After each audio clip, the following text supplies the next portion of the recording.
کہ میں ایک سفر میں تھا اور گاڑی اچانک کوئی آگے چیز آئی تو اس نے بریک لگائی، تو اب وہاں کیا ہے، کو حسبی اللہ پڑھنا چاہیے، کو اللہ تعالیٰ کی مدد مانگنی چاہیے، کو اللہ سے خیر کا سوال کرنا چاہیے،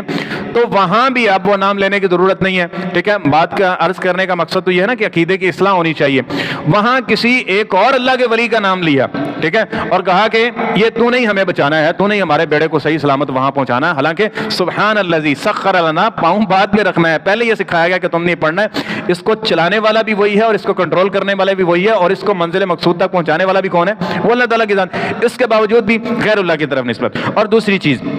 کہ اس سیاق و سباق کے والے سے میم ولی مولانا سے یہودی یہ سمجھتے تھے کہ ہم میں بہت جو ہے انبیاء کرام آئے ہیں، ابناء اللہ و احباؤہ، آگے اس کی کچھ اور بھی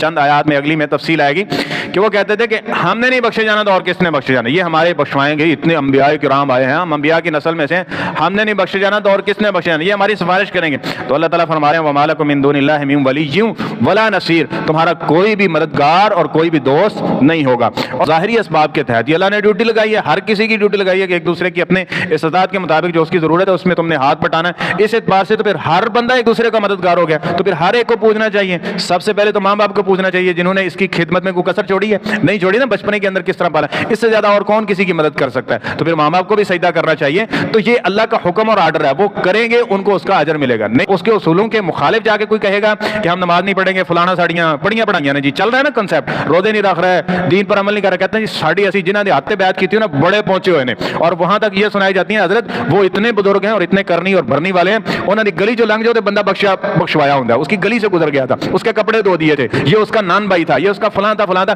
اس کی وجہ سے یہ ساری بخشش ہو گئی۔ اور حضرت یہ ایسے ہونا ہوتا نا تو مشرکین مکہ میں سے سب سے مقدس زمین ہے دنیا کے اندر بیت اللہ، وہاں پہ رہنے والے اور نبی کے رشتہ دار، ٹھیک ہے، یہاں تو کہا جا رہا ہے نا ان کی گلی سے گزرنے والا۔ اللہ تعالیٰ نے قرآن پاک میں خاندانوں کی مثالیں دی ہیں، نبی کا بیٹا،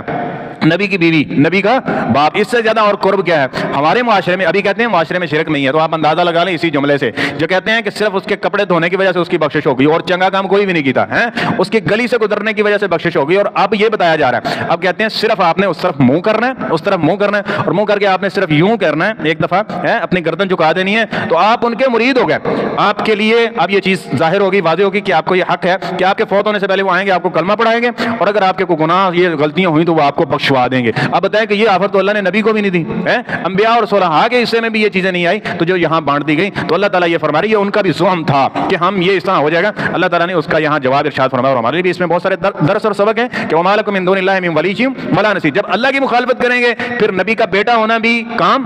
نہیں آئے گا، نبی کی بیوی، نبی کا باپ بننا بھی تمہارا کام میں نہیں آئے گا، عمل ٹھیک نہیں ہوں گے۔ اور